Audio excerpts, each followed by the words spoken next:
En esta clase vamos a ver un poco más sobre tipos de datos. Ya en el curso anterior vimos algunos tipos de datos y nos hicieron falta otros, entonces eso los vamos a ver en esta clase. En el curso anterior se me pasó por alto el tipo de dato integer, entonces lo vamos a ver en esta clase. Este tipo de dato nos permite almacenar datos enteros, es decir, datos sin punto decimal. Tenemos como tres variaciones: small int, el integer normal y el big int. La diferencia entre estos tres, los tres son tipos de datos enteros sin punto decimal. Lo que va a cambiar es como la capacidad de almacenamiento que va a tener la base de datos. Podemos escribir integer, la palabra completa, o solo int. Estos tres tipos de datos pues tienen una capacidad de almacenamiento en bytes y tienen, por lo tanto, también tienen un rango de números que podemos almacenar. Si nosotros vamos a crear un campo que solo vamos a guardar pocos valores, posiblemente un small int sea suficiente para nosotros. O si desconocemos si vamos a guardar pocos o muchos valores, podríamos usar el integer, o si sabemos que sí vamos a llegar a guardar muchísimos valores, podemos usar el big integer. Sí es importante que seamos cuidadosos si queremos usar el big integer, porque este tipo de datos sí tiene como más almacenamiento y sí puede llegar a afectar el rendimiento de la base de datos. Acá estoy en dbeaver y voy a crear la tabla temporal que se llama book. Va a tener el campo book id, que es serial, que es un tipo de dato integer pero con un correlativo automático. Luego title, que es varchar, pages, que es small int, y words, que es entero. Y voy a ejecutar. Voy a ejecutar este query insert y a ambos campos pages y word le voy a asignar un valor de 50,000. Acá me dio error porque me dice que me estoy saliendo del rango en el campo small int, que sería pages. Entonces le vamos a borrar un 0 y vamos a volver a ejecutar. Y ahora sí funcionó. Cuando estemos diseñando nuestras tablas, sí tengamos en cuenta qué capacidad de datos pueden llegar a guardar nuestras tablas o qué rango de datos para elegir así el tipo de dato correcto. Luego tenemos el tipo de dato UID, que es Universal Unique Identifier, que es como un identificador único. Estos valores van a estar en un rango de 128 bits. Ya hay como un algoritmo y la lógica de ese algoritmo hace que estos números sean únicos. Estos son algunos ejemplos de los valores que tendríamos en un campo UID, que son secuencias separadas por guión en formato hexadecimal. Como hay un algoritmo que genera estos UID y que nos permite que sean únicos, este tipo de dato puede ser muy útil cuando estemos trabajando con bases de datos distribuidas o cuando estemos trabajando con tablas como con bases de datos relacionadas entre ellos y queramos mantener los identificadores únicos. Porque si, por ejemplo, yo utilizo un correlativo numérico 1, 2, 3, 4, 5, etcétera, pero yo tengo en una base de datos un correlativo y tengo otra base de datos diferente, tendría otro correlativo independiente, pero digamos que yo quiero de alguna forma manejar que aunque sean dos bases de datos diferentes, los ID entre en estas dos bases de datos sean únicos, que no se vayan a duplicar, porque voy a tener una tercera base de datos donde voy a referenciar o voy a unir los datos de estas dos bases de datos y no quiero encontrarme con duplicados. Entonces UID podría llegar a ser una buena opción. Postgres como tal no nos permite generar los datos UID, sí nos permite almacenarlos y compararlos, pero generarlos solo así como por default no lo podemos hacer. Tenemos que configurar la extensión o el plugin para poderlo hacer. Para poder habilitar o crear esa extensión voy a escribir create extension if not exist y le vamos a poner este nombre, y luego tenemos una función que nos va a permitir ya generar esos valores únicos. El algoritmo que va a generar esta función o estos valores únicos se compone de la MAC address de la computadora y el timestamp de la computadora o del momento en el que se ejecuta más un número random. Y por eso es que nos puede servir en bases de datos distribuidas, porque si yo tengo la base de datos en un servidor, ahí va a haber una MAC address, y tengo otra base de datos en otro servidor diferente, hay otra MAC address diferente. Además le agregamos la fecha y hora con minutos, segundos, milisegundos y todavía un número random. Entonces vamos a ejecutar este select con esta función para obtener,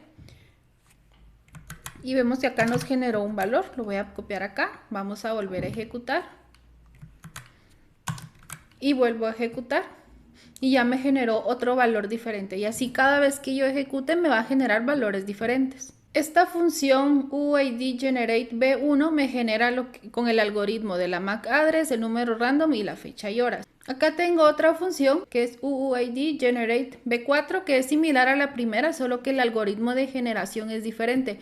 Acá en esta nueva función solo me va a generar el UID basado en números random. Aquí ya no está involucrada la MAC address. Igual cada vez que yo lo ejecute me va a generar valores diferentes. Aunque al ser números random y los utilizo en la misma computadora, quién sabe si en algún momento podrían llegar a repetirse. Voy a crear esta tabla temporal que se llama Contacts. Le voy a poner el campo Contact ID, que va a ser de tipo dato UUID, y va a tener un default que va a ser esta función que genera los valores random, y luego va a tener otros campos. Ejecuto, luego voy a ejecutar estos insert. Vamos a hacer un select.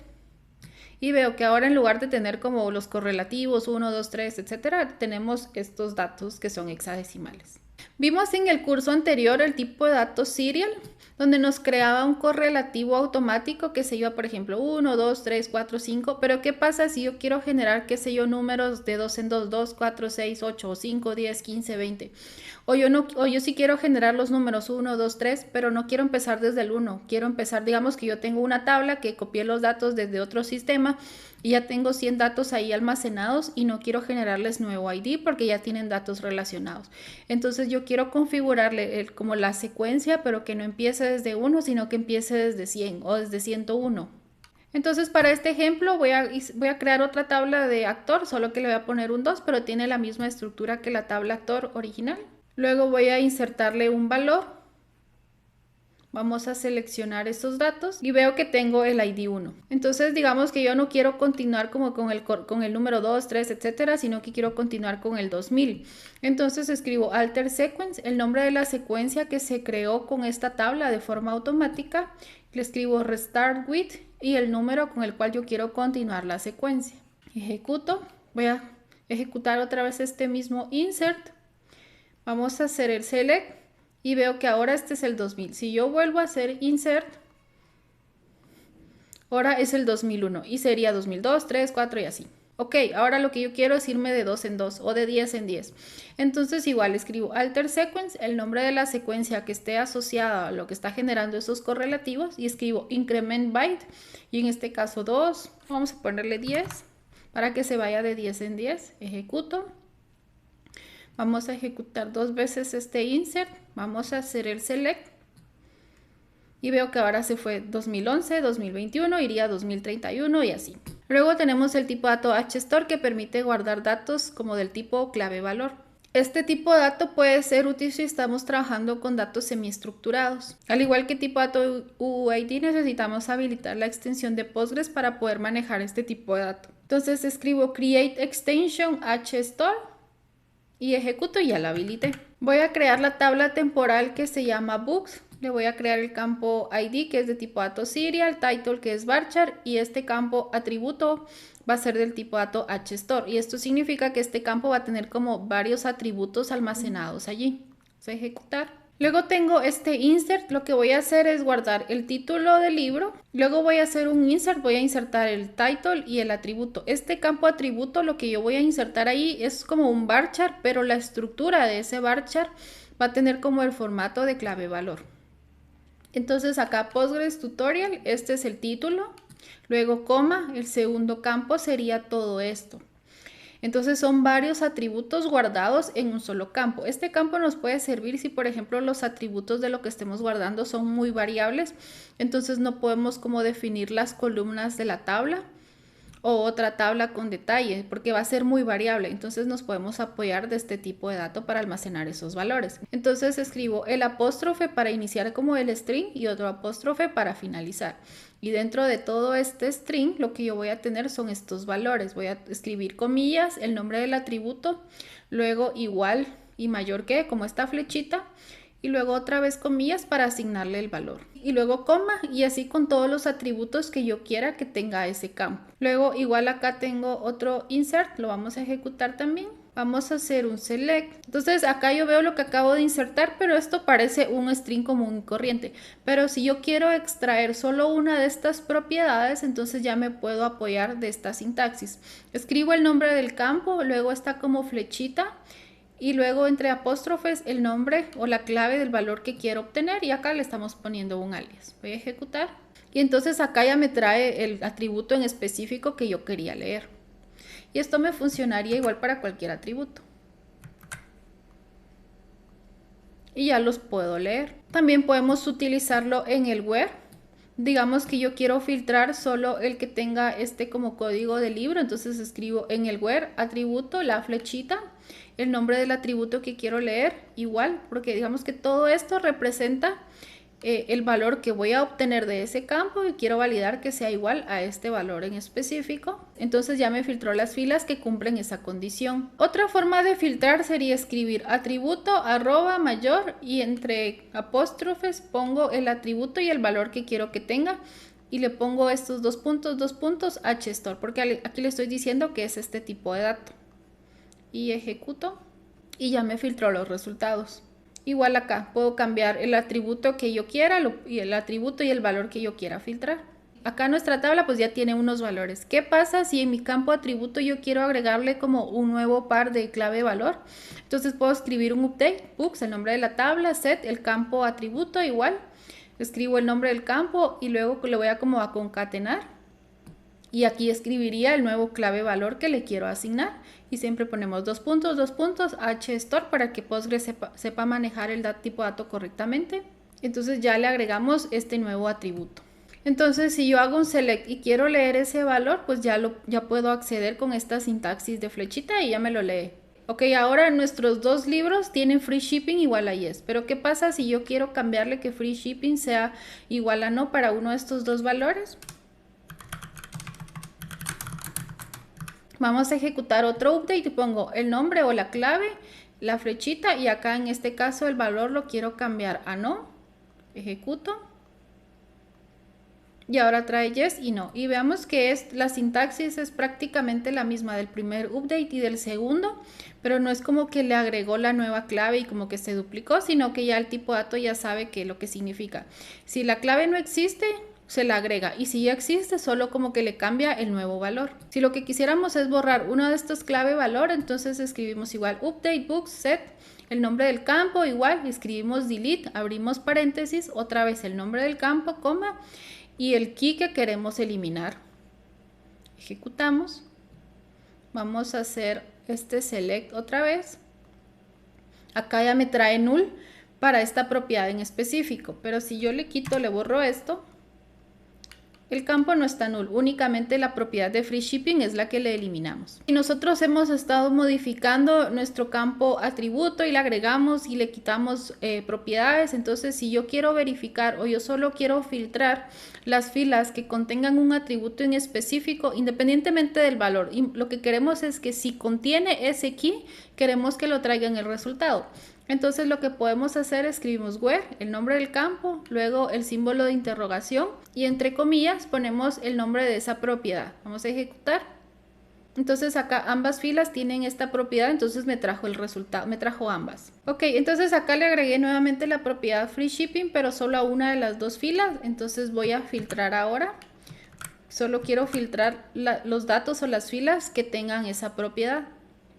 Entonces ahora solo me trae ese resultado, independientemente del valor, con solo verificar que tenga la propiedad. Ok, yo quiero ahora traerme las filas que tengan no solo una propiedad, sino que tengan dos propiedades o más. Entonces la sintaxis es similar, escribo el nombre del campo, el símbolo de interrogación y le agrego el ampersand y luego escribo array. Entonces abro corchetes y dentro del array pongo la lista de valores que quiero verificar. Ejecuto. Y entonces ya me filtra las filas que tengan estas dos propiedades dentro del campo atributo. Si yo quiero traerme todos los keys de ese campo, puedo escribir a keys, entre paréntesis pongo el nombre del campo y ya me trae acá la lista. Acá me dice que tengo 5 propiedades y acá tengo 6. Igual, si yo quiero traer este mismo dato, pero no así como en este formato como de array, sino que los quiero listados así en filas para abajo, entonces escribo skeys y entre paréntesis el nombre del campo y ejecuto. Y ahora ya me los listó acá. Y similar, si yo quiero traer en lugar de los keys, quiero traer los valores, escribo a vals entre paréntesis el nombre del campo y from la tabla. Y acá me los trajo en este formato como de array.